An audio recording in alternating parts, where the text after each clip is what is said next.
De Deus, e hoje nós estamos aqui nesse culto de celebração e também começamos hoje o seminário de finanças com essa ministração, com essa palestra. É a primeira, vão ser 4 palestras nessa vez, o seminário de finanças. No próximo a gente vai fazer um pouquinho maior e trazer pessoas de fora para falar, mas nesse vai ser algo mais interno, vai ser eu e o Aisner vai estar me ajudando também. E hoje eu quero falar sobre Deus e o dinheiro. Nós estamos falando princípios bíblicos para o sucesso financeiro. Eu quero que você entenda uma coisa: sucesso financeiro não tem a ver com riqueza. Riqueza é uma coisa, sucesso financeiro é outra. Você pode ser bem sucedido financeiramente e não ser rico, e você pode ser rico e não ser bem sucedido financeiramente. Isso nós vamos explicar hoje ao longo dos dias, através de princípios bíblicos. E as pessoas acham que na Bíblia não se fala de dinheiro, e quando se fala de dinheiro é só Deus pedindo dinheiro. Não, na realidade a Bíblia fala mais de dinheiro do que sobre amor, pecado juntos. Se você juntar todas as vezes que amor e pecado aparecem na Bíblia, e você juntar toda vez que aparece dinheiro, vai dar muito maior. Por quê? Porque a palavra de Deus fala que também o dinheiro pode ser a raiz de todos os males. Mas também o dinheiro bem utilizado, bem administrado, pode ser um grande benefício para nós, para a nossa família e para a nossa sociedade. Então, ao longo desses dias nós vamos ver princípios bíblicos. Eu não vou dizer o que eu acho, eu vou dizer o que a palavra de Deus fala, e nós vamos estar falando sobre isso. Eu peço desculpa que a minha voz está... Eu acho que, não sei como está saindo aí, mas está um pouquinho rouca, e de vez em quando eu vou estar falhando a voz, vou estar tendo que repetir as coisas, porque é a minha quarta palestra, quarta vez que eu falo em 24 horas, e ainda mais uma vez eu ministrei louvor com o Tiago, então é a quinta vez que eu estou falando. Então a gente foi numa igreja ontem ministrar a palavra, e também ministramos louvor, fui em outra hoje pela manhã, e estou aqui já desde as 6 horas da tarde, falando com os irmãos do TLC, e agora no curso, no seminário de finanças, os princípios bíblicos para o seu sucesso financeiro. Abra sua Bíblia. Eu espero que você tenha trazido papel e caneta, senão abra o bloco de notas do seu celular, porque algumas coisas que eu vou falar precisam ser anotadas. Também esse áudio vai estar disponível na página da igreja, como também um esboço daquilo que eu vou estar falando hoje de noite, Então o esboço vai estar lá, você pode ver e tal, sem problemas. Qualquer dúvida que você tiver, você pode estar mandando no WhatsApp, que nós vamos estar conversando sobre isso. Abra 1 Timóteo,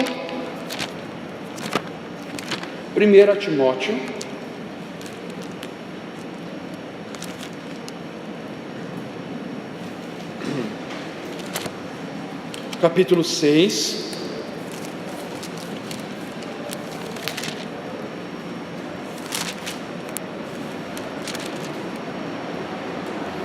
versículo 9 e seguintes.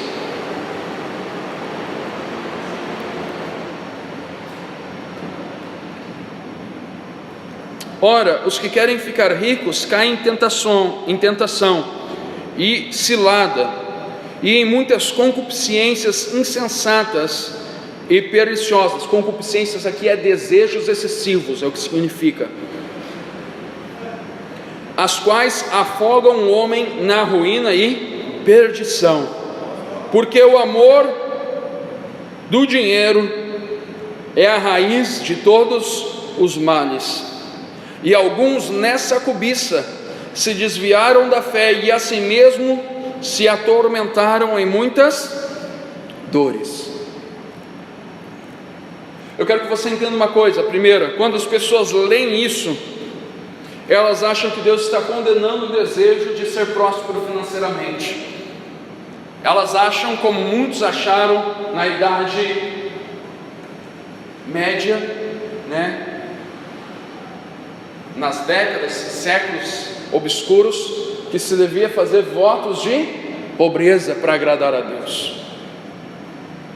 porque o dinheiro era uma coisa que Satanás tinha criado e era uma coisa que desviava as pessoas de Deus.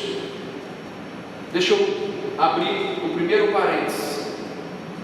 Nada pode nos desviar de Deus além do nosso orgulho e de nós mesmos. O que nos desvia de Deus não são as coisas de fora, mas sim são as coisas de dentro. O desejo inconsequente pelo dinheiro pode nos desviar de Deus, mas não o dinheiro. O desejo de ficar rico a qualquer custo nos desvia de Deus. Mas nós vamos estudar nesses dias e nas palestras que a Bíblia nos ensina como guardar, como investir, como prosperar e ser uma pessoa de boa renda, que tem uma boa rentabilidade na sua vida para a sua casa. Nós vamos ver isso na Bíblia. Eu vou abrir a Bíblia em vários versículos para mostrar para vocês isso. Então Deus não deseja que o ser humano seja pobre. Deus não deseja isso. Pobreza, queridos, é um estado que foi gerado pelo pecado. Mas agora eu quero que você entenda, não quer dizer porque alguém é pobre que Deus não está com ele, conforme algumas igrejas falam. Ah, você é pobre, então Deus não está com você, porque Deus não gerou pobre. Não tem nada a ver. Deus também não gerou pecador, e eu e você somos pecadores. Tudo isso é consequência do pecado, do erro. Porque Deus criou o homem. Quando a gente lê o livro de Gênesis, a gente entende que Deus criou o homem para governar sobre todas as coisas. Foi para isso que Deus criou. Quando a gente lê lá capítulo 2, 13 de Gênesis, a gente vê isso. Deus dizendo: eu criei o homem, a minha imagem e a minha semelhança, e criei você com o propósito de governar sobre a terra. O governar sobre a terra é gerir as coisas da terra. Mas para gerir algo, você tem que ter algo para gerir. Mas muitas vezes as pessoas falam assim: não, aquela pessoa lá é pobre, então ela não é abençoada por Deus. Nada a ver. A palavra de Deus fala o seguinte: que Deus criou os pobres e os ricos. Foi Deus que colocou eles no mundo. Agora, não está no meu esboço aqui, mas deixa eu abrir um parênteses. Por que Deus colocou os pobres e os ricos no mundo? Lógico que foi consequência do pecado, mas foi para o homem aprender a exercer um princípio bíblico: o de doar, de ajudar ao outro, o de servir ao outro. Eu vou abrir ao longo desses dias, eu quero que você entenda isso. Os nossos recursos foram nos dados para nós gerirmos, para nós administrarmos, para nós vivermos bem, mas também para nós ajudarmos os outros a viver. Isso, querido, você pode dizer: ah, pastor, você está falando porque você é pastor, porque a Bíblia fala. Eu não sei você, mas se você é um profissional, você tem que estudar a respeito da sua profissão. É verdade ou não? Se você não estuda a respeito da sua profissão, você fica desatualizado. Agora você administra o dinheiro da sua casa, você e sua esposa. Qual foi a última vez que você leu um livro sobre finanças pessoais? Qual foi a última vez que você clicou lá no YouTube, em vez de ver aqueles programinhas de humor do YouTube, aquelas baboseiras, você viu uma palestra de um cara de alto nível de finanças do Brasil ou dos Estados Unidos? Eu quero que você entenda. A gente pode dizer: ah, pastor, eu não estou crescendo financeiramente, eu não estou prosperando, eu não estou tendo sucesso nas minhas finanças. A primeira coisa que eu estou falando é: nós só temos sucesso naquilo que nós nos dedicamos. Você não vai ter sucesso naquilo que você não se dedica. Não tem como. Se você quer ser bem sucedido nas finanças, então se dedique. Eu estou muito feliz que você está aqui. Espero que você esteja aqui amanhã e terça-feira também, para aprender, porque o nosso desejo é dar, através da palavra de Deus, ferramentas, princípios bíblicos para você exercitar na sua vida de administração financeira, para que você tenha uma qualidade de vida excelente, que em vez de pedir emprestado, você dê para as pessoas. Esse é o nosso desejo. Esse é o nosso desejo. Esse é o desejo da palavra de Deus. Deus nos criou então para ajudar as pessoas a prosperar. Eu vou já indicar alguns livros se você trouxe papel e caneta, vai anotando. Tem alguns livros de escritores cristãos e não cristãos. Eu vou citar mais não cristãos para vocês. Um dos livros que fala muitas coisas que eu vou falar e o cara não é cristão. É um livro chamado Pai Rico, Pai Pobre, Robert Kiyosaki é o nome desse cidadão. Ele mostra como ele saiu de uma família de classe baixa, começou um negócio e como ele administra o dinheiro dele. E quando eu li o livro dele, eu pensei, cara, esse cara é crente. Aí eu fui pesquisar mais sobre a vida dele e vi que ele não era crente, ele é de uma religião oriental, porque ele é daquela região. Mas todos os princípios que ele falou tem na Bíblia. Aí eu fui ler mais a fundo. O mentor dele era cristão. O mentor dele na área de finanças era cristão. Ensinou esses princípios que nós vamos ver. Tem uma série de livros dele, Pai Rico, Pai Pobre, e uma sequência de livros muito bacana que eu aconselho todos a lerem. Mas vamos lá. Qual é a maneira correta de nós vermos o dinheiro? Então, nós que somos discípulos de Jesus, nós temos que ver o dinheiro como uma ferramenta, algo que nós temos hoje para dar uma qualidade de vida melhor para nós, para nossa casa, nossa família e também para ajudar as pessoas. O dinheiro é uma ferramenta. Então, se eu tenho uma ferramenta na minha mão, eu tenho que saber como manuseá-la, eu tenho que saber como usá-la. Porque se eu usar a ferramenta de uma forma errada, ou eu me machuco, ou eu quebro a ferramenta. E é isso que acontece muitas vezes com a gente. A gente se machuca porque fica sem dinheiro, e a gente quebra a ferramenta porque fica sem dinheiro. E acaba. Então, nós vamos ver o que a Bíblia fala a respeito do dinheiro. O que a Bíblia nos diz a respeito das finanças? Em Salmos 24, você não precisa abrir, eu vou ler os textos rapidamente, porque eu tenho bastante conteúdo para falar. Você anote, se você for rápido aí no gatilho, abra, mas não se preocupe tanto nisso. Salmos 24, versículo 1, fala o seguinte: ao Senhor pertence a terra e tudo que nela se contém, o mundo e os que nele habitam. Então todas as riquezas do nosso planeta pertencem a Deus, pertencem a Deus. É isso que a Bíblia nos diz. Pode passar. É isso que a Bíblia nos diz. Segundo, nós precisamos compreender o ponto de vista do Senhor em nossas finanças.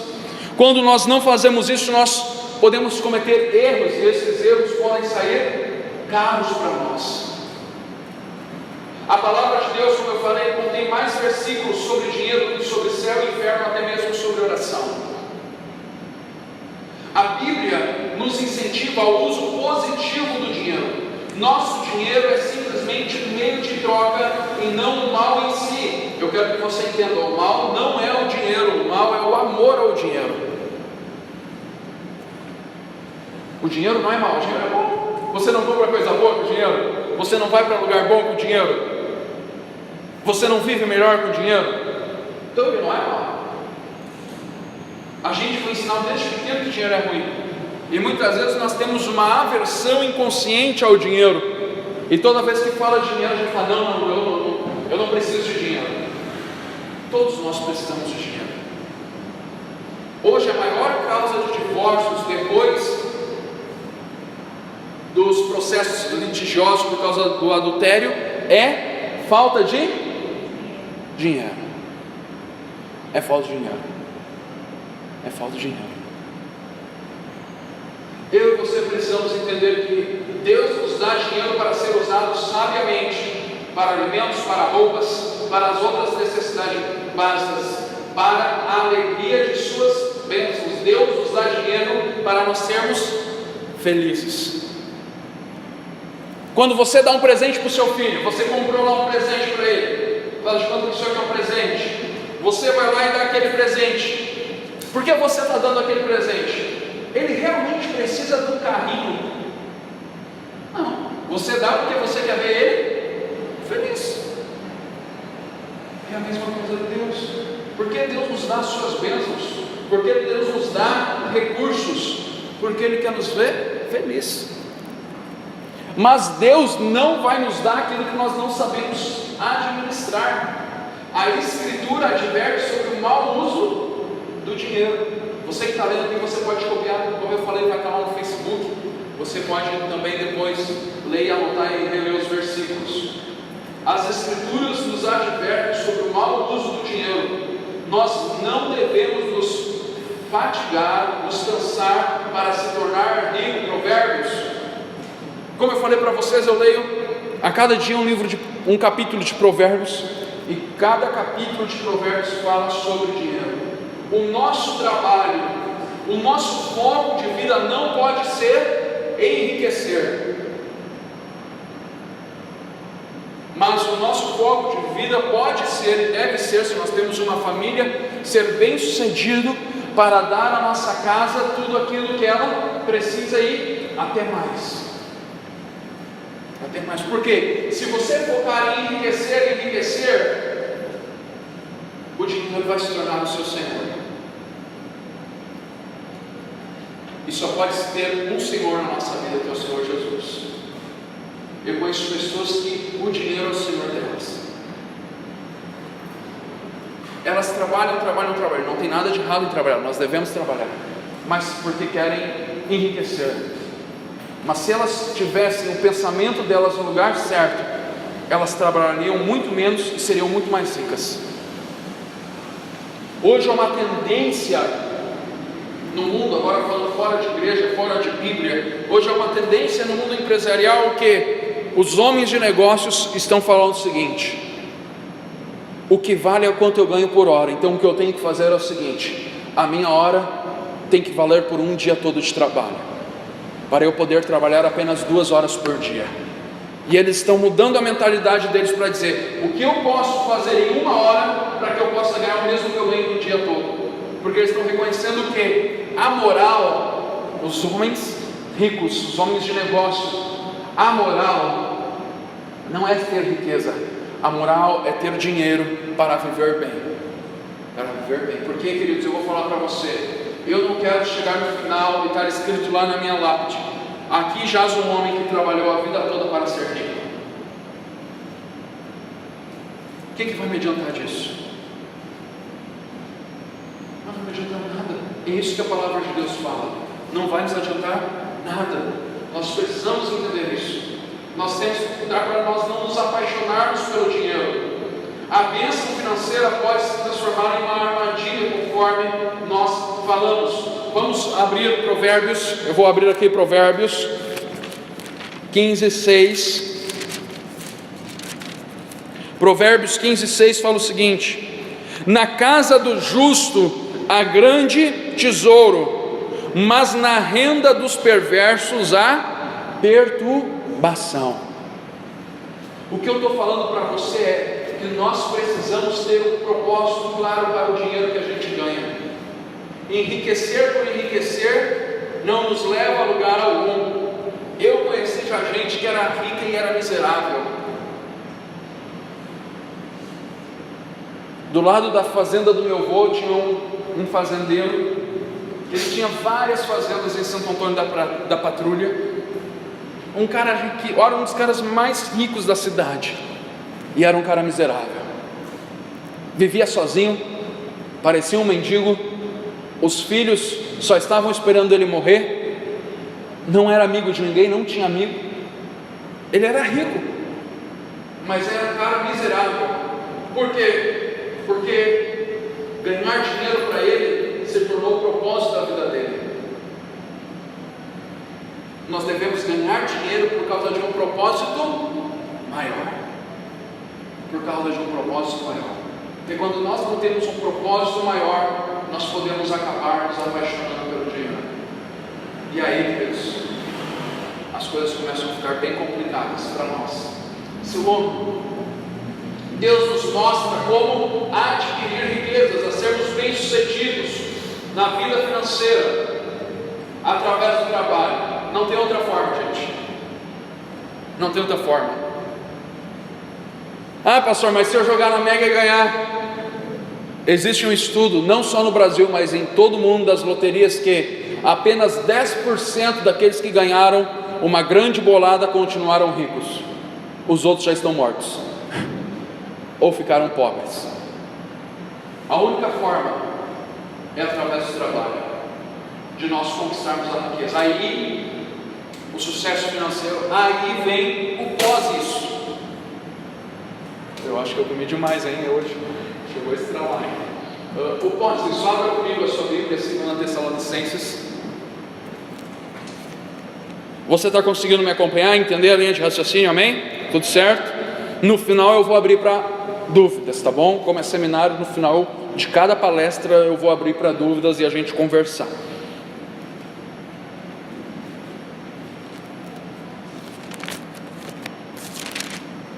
Três 10, fala o seguinte. Eu abri primeira, segunda. 2 Tessalonicenses 3:10.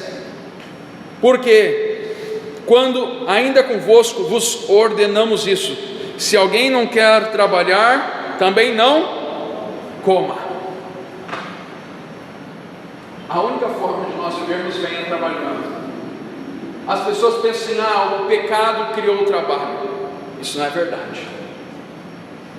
Quando eu chegar lá no céu, eu vou dar uma paulada em Adão, porque se ele não tivesse pecado, ele ia estar de vida boa, lá na rede, no jardim do Éden, só curtindo. Mas não, quando Deus criou o homem, Ele colocou para o homem administrar todo o jardim do Éden.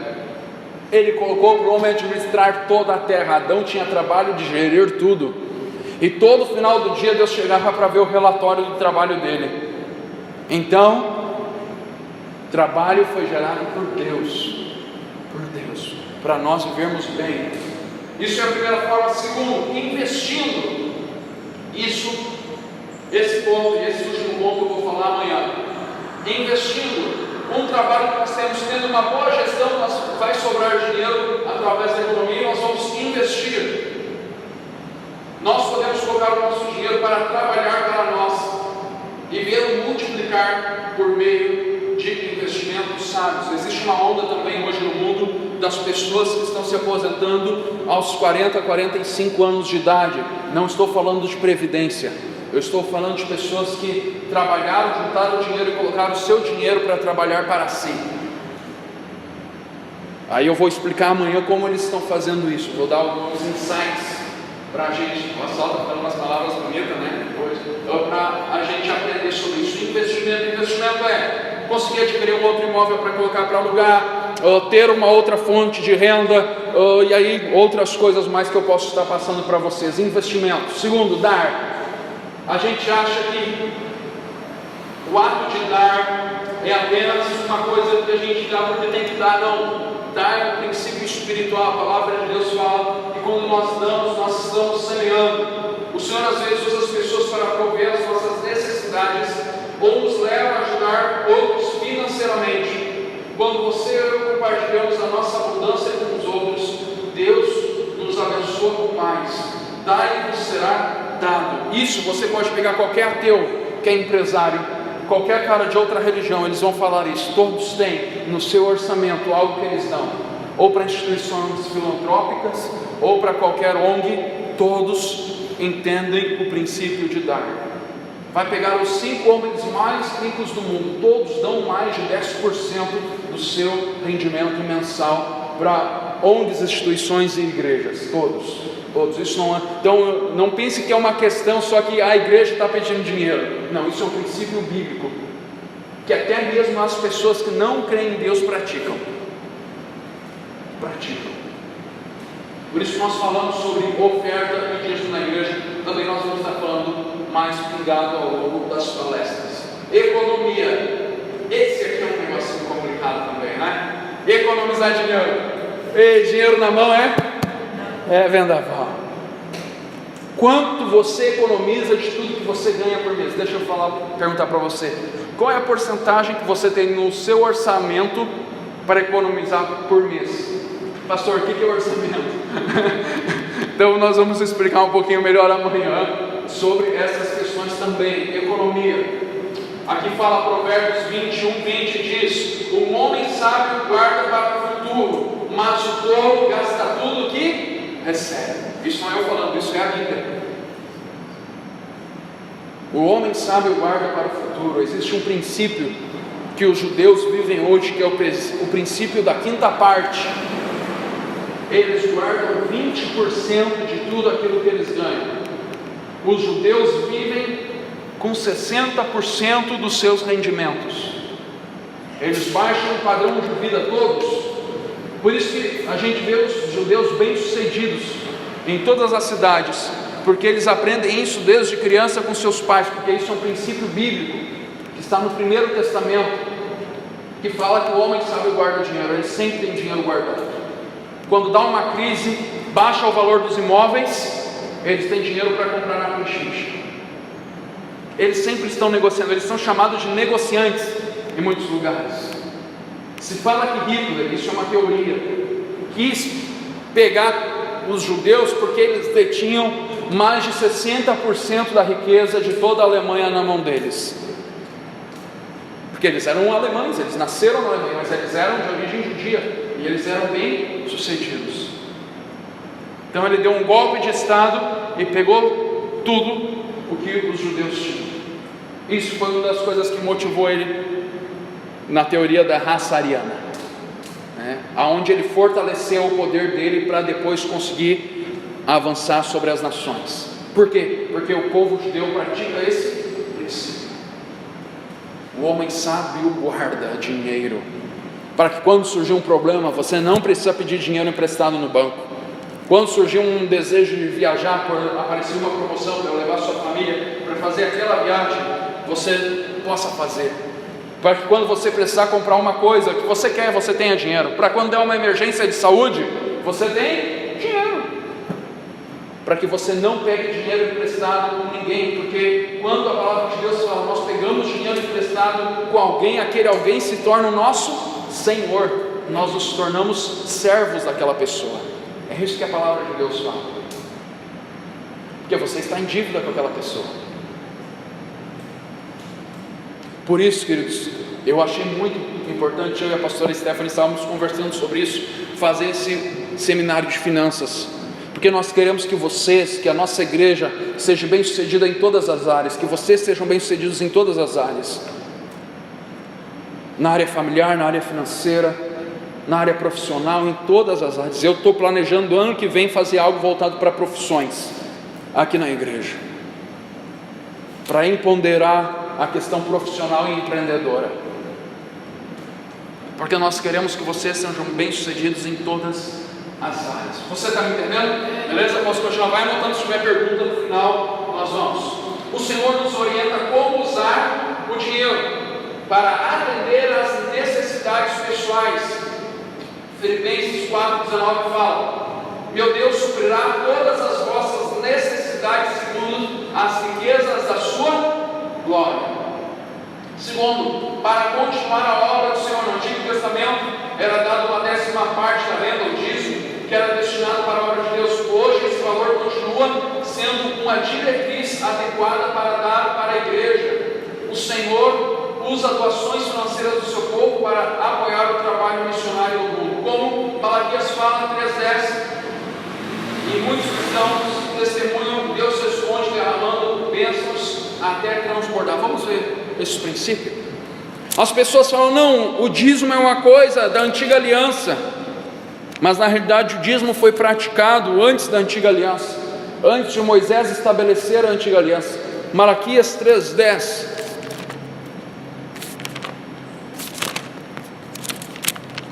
Malaquias 3:10.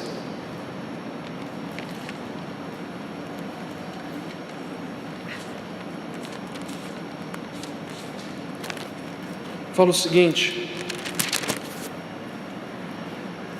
trazei todos os dízimos à casa do tesouro, para que haja mantimento na minha casa, e provai-me nisso, diz o Senhor dos Exércitos, se eu não vos abrir as janelas do céu e não derramar sobre vós bênçãos sem medida. Eu falo, queridos, por mim.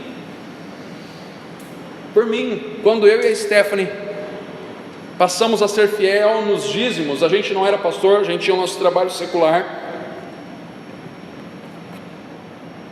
e fiel nos dízimos para mim é separar os 10% antes de tudo. É o que nós fazemos há 7 anos. 7 anos. Sabe quanto a gente separava de dízimo? R$60. Era. O dízimo familiar meu e da Stephanie era 60 pila, 7 anos atrás. Era o que a gente vivia. Menos de um salário mínimo. A gente casou ganhando menos de um salário mínimo, pagando água, luz, não devendo para ninguém, guardando dinheiro. E desde lá para cá Deus tem abençoado. Ele tem multiplicado. Eu tenho vivido isso. Eu podia perguntar para vários aqui. A gente tem vivido isso. Mas isso, querido, deixa eu falar para você, não é uma obrigação. Isso não é uma obrigação. Isso é um princípio bíblico que nós entendemos e praticamos. Quem vai colher a bênção é nós. Simples. Se você quase nunca me vê falando sobre dízimo na igreja, é verdade ou não? Você vai em algumas igrejas, você ouve 10 vezes no culto. Você está aqui 3 anos comigo, acho que não ouviu 10 vezes eu falando sobre dízimo e oferta. Por quê? Porque eu entendo que isso é uma decisão. Mas como nós estamos falando de dinheiro hoje, eu tenho que dizer, isso é um princípio bíblico que deve ser praticado se nós queremos ser bem-sucedidos nas nossas finanças, porque até os descrentes praticam. Até os descrentes praticam. Para os objetivos dados por Deus, por exemplo, você pode definir uma meta para comprar uma casa, comprar um carro mais confiável, sair da dívida ou ajudar seus filhos a frequentar uma faculdade. Enquanto nós não devemos ser gananciosos, não há nada de errado em buscar melhorar as nossas vidas e as nossas finanças. Deixa eu perguntar para você, qual a sua meta nesse ano de aumentar o seu rendimento?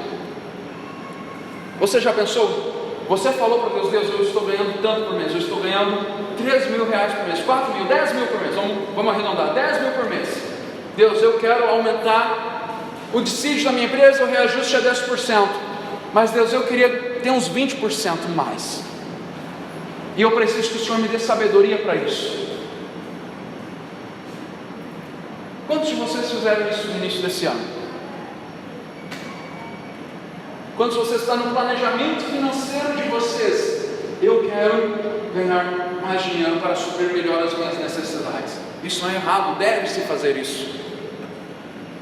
Porque se você não tiver isso, você não vai gerar outros meios para isso. Tudo aquilo que você coloca como meta, como alvo, como objetivo, você vai chegar até lá. Eu brinco com os meus discípulos, eu falo o seguinte, eu quero um dia dar R$1.000 de dízimo. Hoje está bem longe disso, mas eu quero dar R$1.000 de dízimo. É uma meta minha. Eu não sei se vai chegar, mas eu estou trabalhando para isso. Eu estou trabalhando para isso. Para quê? Para que daqui a pouco eu tenho falado muito com a Stephanie. Nós estamos guardando dinheiro e eu vou investir o dinheiro para que esse dinheiro gere mais dinheiro. Para quê? Para que através do rendimento dos investimentos eu alcance isso, porque eu tenho o meu salário não aumenta. Na realidade há perigo de diminuir, mas não aumenta. Então eu tenho que criar outras formas. Se eu quero chegar em tal valor, você está me entendendo? É assim, se nós não colocarmos metas, nós não vamos alcançar. Fica mais difícil para atender, porque como ele nos orienta a usar o dinheiro para atender às necessidades dos outros, ajudando o próximo. É aqui que eu falo, Deus nos dá condições para ajudar o próximo. Para ajudar o próximo. Esses dias eu fui ministrar numa outra igreja e ministrei, e uma pessoa veio e falou: pastor, eu senti aqui no coração, eu quero te dar um valor. Eu quero te dar um valor. E Deus tinha me falado que eu ia ganhar um valor. E tinha falado que era para eu dar o valor. Só que o valor que eu ganhei era um valor que eu não estou acostumado a ganhar todo dia. Aí a pessoa falou: pastor, eu quero te dar um valor. Então ele me deu o valor e eu tinha avisado a Stephanie. Eu nem deixei a Stephanie ver a quantidade de dinheiro que a pessoa tinha me dado. E Deus me falou, dá dinheiro para aquela pessoa. Eu peguei a mascada, nem contei, e falei, olha, Deus falou para eu dar esse dinheiro para ti. Por que eu estou dizendo isso para você? Porque quando você entende por que Deus deu dinheiro para você, o propósito do dinheiro, que é para servir você e servir as pessoas, você não fica apegado ao dinheiro. O dinheiro serve para ti como serve para te ajudar os outros. Nós precisamos aprender isso. Nós precisamos aprender isso. E eu falo para vocês hoje, infelizmente, o povo cristão é o povo que menos vive isso aqui. É o povo que menos vive isso aqui. As outras religiões muitas vezes têm praticado isso mais do que a gente, infelizmente. E olha que nós temos isso na nossa Bíblia. Nós precisamos melhorar e muito. Eu falo por mim. Eu quero num futuro próximo, nas finanças da igreja, ter uma porcentagem para dar dinheiro para as pessoas. Eu fui a Marília e o pastor Domingos lá em Marília nos últimos 3 anos pagou 10 cirurgias de redução bariátrica. Cada cirurgia é uns 25 mil reais. Pagou para as pessoas. E sendo que dessas, só 3 ou 4 eram da igreja. Eles mantêm várias instituições de caridade na cidade. Eles ajudam. Eles fazem uma loucura que um dia eu vou fazer aqui na igreja. Eles tiram a oferta e no final do culto eles falam o seguinte: quem está com a conta atrasada da luz aqui, que se atrapalhou esse mês, pode vir pegar o valor aqui com o tesoureiro. A igreja vai pagar a tua luz esse mês. Porque eles têm na administração, no orçamento deles, um valor X como igreja para dar. Isso é um princípio bíblico que nós precisamos colocar em prática. Precisamos. É assim que Deus nos orienta. Deixa eu correr lá, senão já é 8h15, nós vamos mais à frente. Deus usa o dinheiro para realizar propósitos específicos, para treinarmos. À medida que confiamos no Senhor para a provisão financeira, Ele revela a sua fidelidade. Ele também usa o dinheiro para nos autodisciplinar, nos ensinar a autodisciplina. Gente, eu não sei você, mas eu já passei em alguns momentos da vida com pouco dinheiro.